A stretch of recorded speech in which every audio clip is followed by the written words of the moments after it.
what are you doing? That was so dumb. That was so stupid. And I was like, what are you talking about? I just, I said, excuse me. And they were like, that was Yakuza.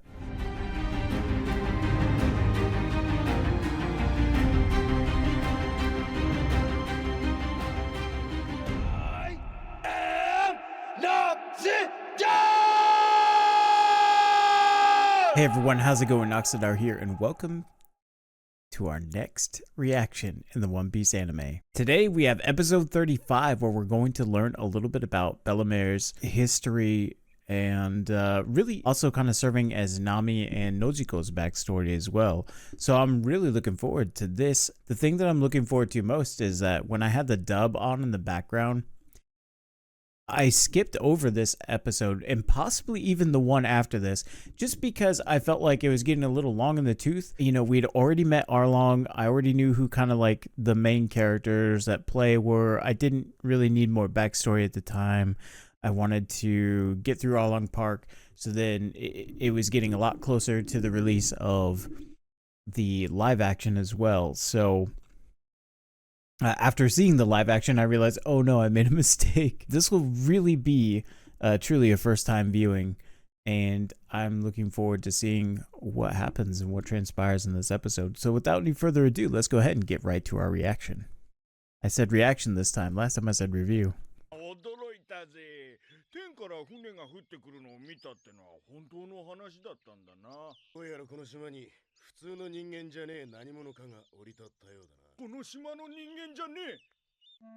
Stranger danger.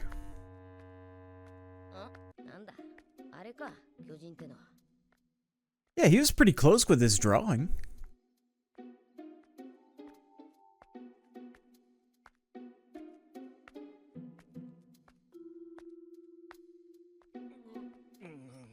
Oh my gosh. This actually made me think of the story right away. Maybe I already told this one. I don't know. This is one of my favorite stories. So when I was doing my internship in Kashiwazaki, Japan, just wait till the end. It'll tie back to this, I promise you. I'm out going for a walk around the city. Not that big of a deal. I didn't stay too far away from the Eikaiwa, which is like a private English school, like for like after school programs and business English and things like that.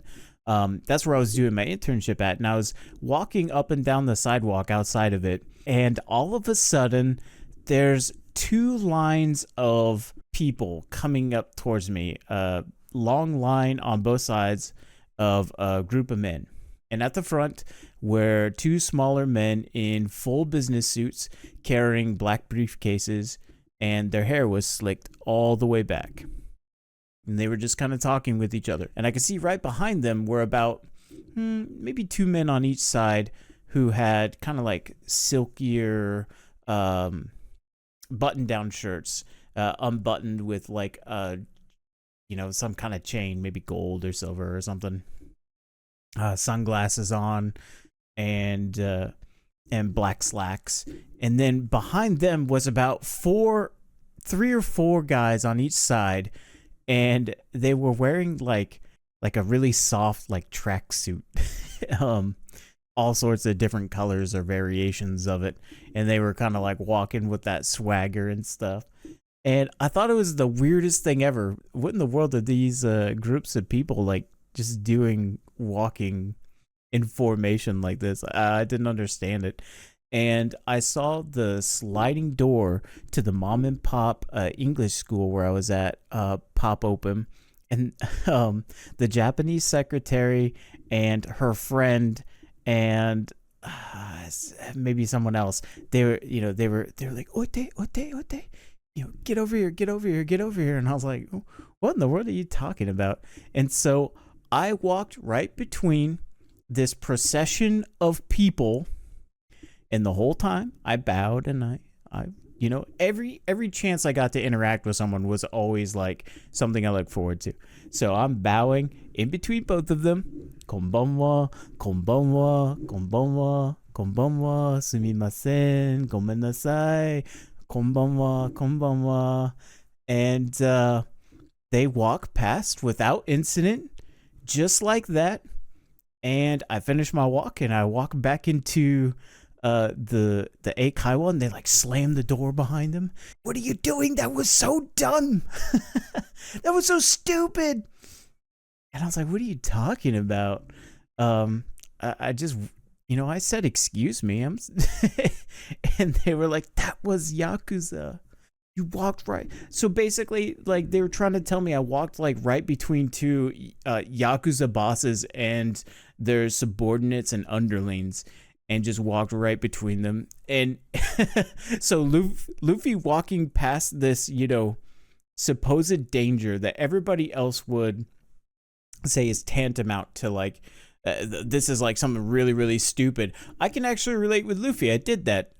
Although he didn't say excuse me, so I got one up on him in that. But yeah, amazing how just this moment brought me back to that. It's one of my favorite stories to tell in Japan.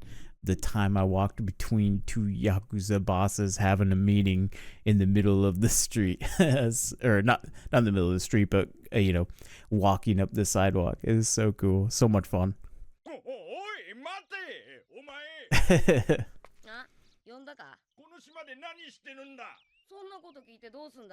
Oh, jeez. True.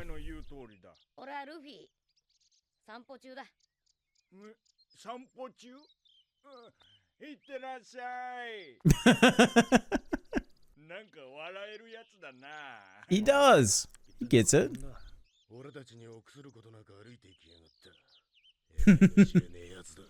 Yeah, they're talking about me, not Luffy, by the way.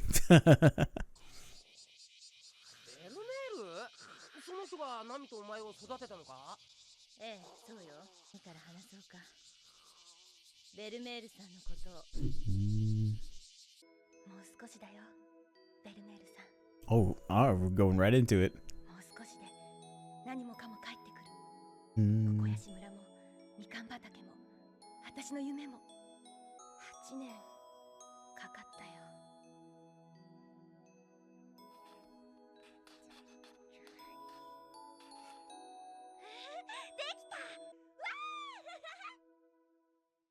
Oh, so is that like our first map then? Oh, well done.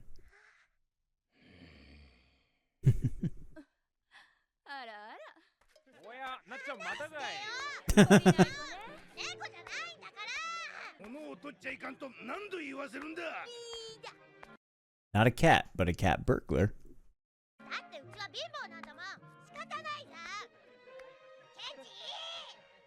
Look at that march. That's so good.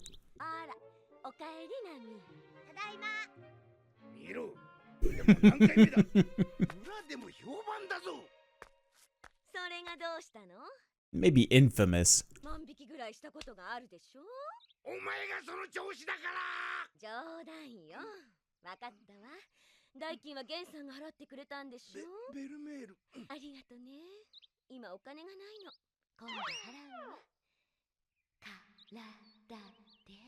Wow. Very forward.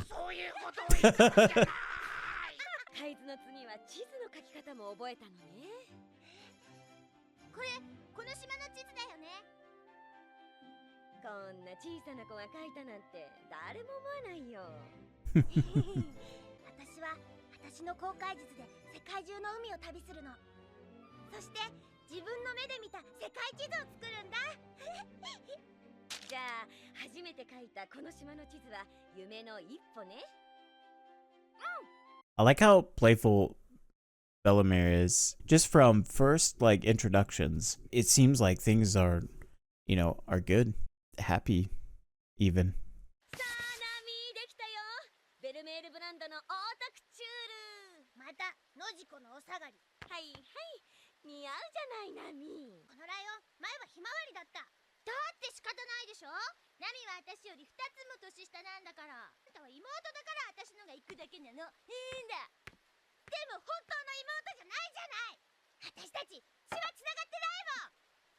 Well, this escalated quickly. Oh my. Yeah, okay. All right, now I see where they were going in the live action. Jeez.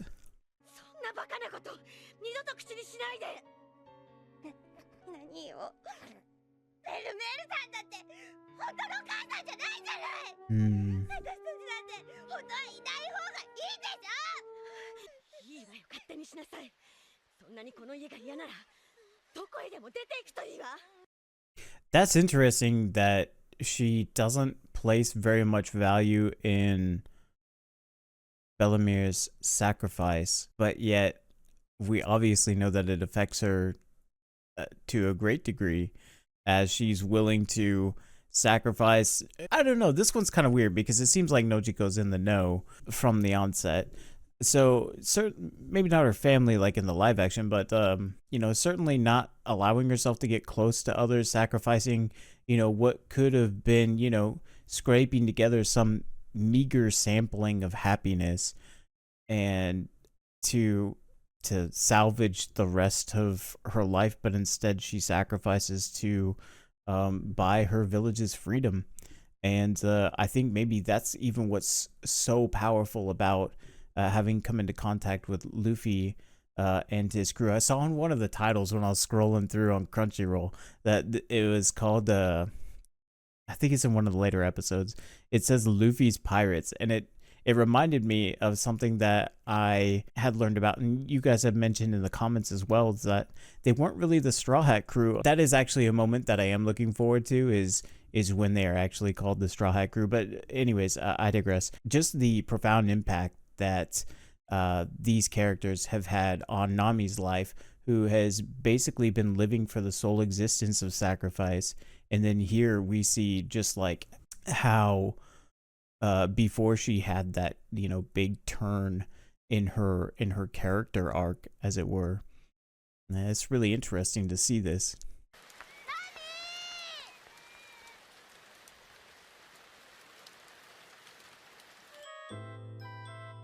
Great. This really interrupts that sadness, doesn't it? Ooh. Snake eyes. ベルメールさん、私たち3人は家族だよ。さっきはつい。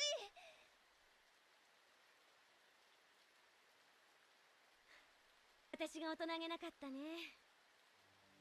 ナミを連れ戻してきてくれる？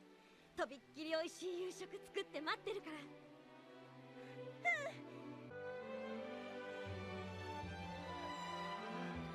Oh wow, that's cool. 安心しろ。あいつもお前くらいの頃はこの村で有名な悪ガキだった。ベルメールさんが？村の連中から見りゃ今でも十分悪ガキだ。Oh wow. So I didn't realize that Bellemere was from Cocoyashi Island, or island village. On the island.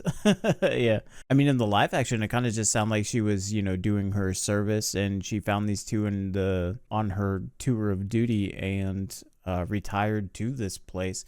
But I guess kind of that would make sense that you would kind of return to where you grew up in this kind of world, unless there was like, I guess, a city that you really wanted to live in. I don't know how much like traveling a lot of people do, like a lot of villagers do, unless it's like specific to your trade. I don't think there's like a ton of exploration. So yeah, I guess it would make sense that she would go back to where she came from. So yeah. I basically convinced myself with logic. I do that from time to time.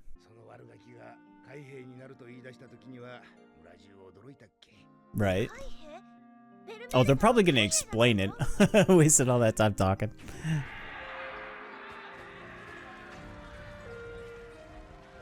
Dang.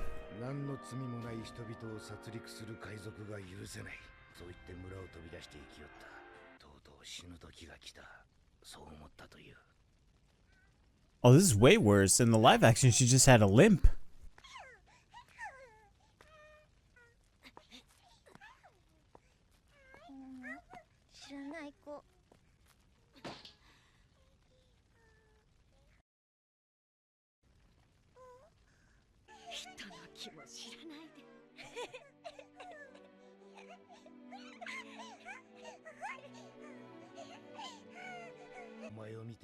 ベルメールはもう一度命を振り起こしたのさ。ベルメール、ベルメールじゃないか。一体どうしたんじゃ。 Yeah, literally everything I guessed. It was just gonna show me if I was a little patient. ひどい熱なの。嵐にやられて衰弱しきってる。わかった。じゃあお前もそのひどい傷を早く手当てせんと。いいから早くお願い。死なせないで。その子たちを助けて。私はこの子たちと生きていく。ナミとノジコは私に命をくれたの。 Oh, that's good. Yeah, I can't believe I missed out on all this. ノジコ、ベルメールさんが待ってるよ。美味しい夕食作って。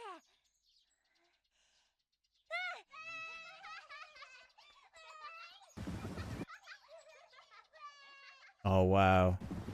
海賊だみんな。これからは一人毎月10万ベリーで命を買わねばならんそうだ。10万、俺たち生きていけねえよ。今 That's like 1,000 USD every single. I mean, there are places in Chicago that like charge, triple that. Dang, that's pretty steep. And then of course, if you have children on top of that, man, that's I don't know what kind of income they have, but apparently it's enough to stress them out. Yeah, that's crazy.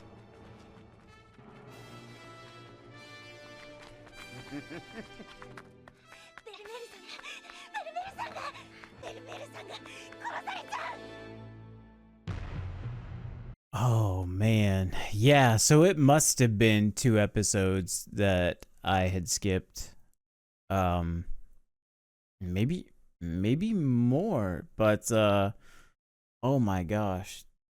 Wow. So my kind of parting thoughts with this episode is that yeah, I feel like Bellemere was a little more playful in this one, but then what was interesting about this episode is like every time I presuppose something, then it just like actualized itself in the next following like couple of minutes.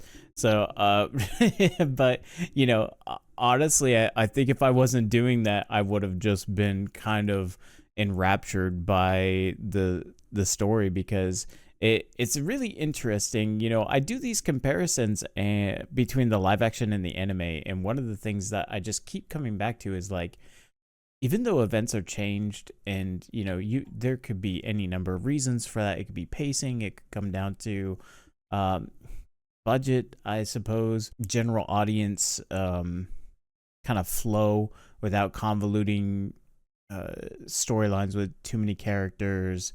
But I bet a lot of it was really coming down to like time constraints and stuff as well. So it's really interesting seeing this and seeing how between the two of them, how different events can unfold, but ultimately that spirit and that essence is there, and how it kind of just weaves away and then weaves back in to continue the story. I think that's what I found so satisfying about this entire journey so far, is seeing all the new things, all the unexplored corners, even while yet still understanding like the route, the path, the heading, as it were. But eventually we're going to be spreading out into uncharted waters, and we are making our way over to that here pretty soon. That's all the time we have for today. I'll see you in the next one. This is Noxidar, out.